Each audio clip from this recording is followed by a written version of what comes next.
Simon McCorkindale a connu le succès grâce à la série Manimal, dans laquelle il interprétait Jonathan Chase.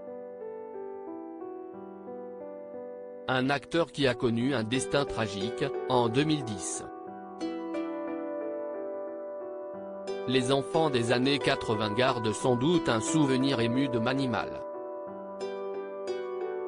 Cette série, création de Glenn Larson, à qui l'on doit également nombre de succès comme L'homme qui tombe à pic, K2000 Magnum, suivait les aventures du professeur Jonathan Chase.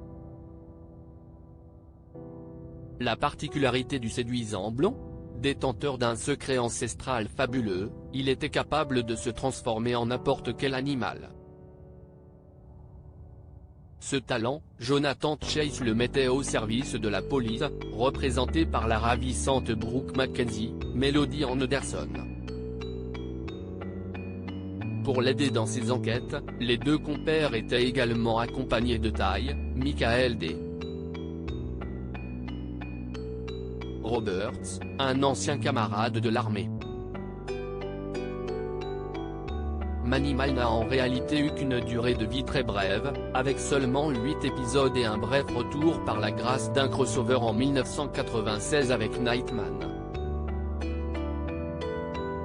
Mais il n'empêche, les multiples diffusions télévisuelles dans l'Hexagone, de 1985 à 1999 sur France 3, TF1, La 5, ou M6 ont fait de cette série, un programme culte, dont le générique génère à lui seul chez les fans une gigantesque nostalgie. Simon McCorkindale, mort à 58 ans pour incarner celui capable de se transformer en aigle, en éléphant, en panthère ou en perroquet. C'est au comédien Simon McCorkindale que la production a fait appel. Le comédien britannique né en 1952 a débuté sur les planches dans les années 70 dans Pygmalion, aux côtés de la regrettée Diana Rigg, chapeau melon et bottes de cuir. L'acteur a ensuite participé à nombre de séries marquantes des années 80 de Shérif, Fais-moi peur, à L'île fantastique aux côtés d'Hervé Villechaize, de Pour l'amour du risque, à Dynasty en passant par Matt Houston. En 1984, le très élégant comédien prête ses traits au personnage de Greg Reardon dans la saga Falcon Crest. Au cinéma, Simon McCorkindale brille dans le rôle de Simon Doyle dans l'adaptation du classique d'Agatha Christie, Mort sur le Nil.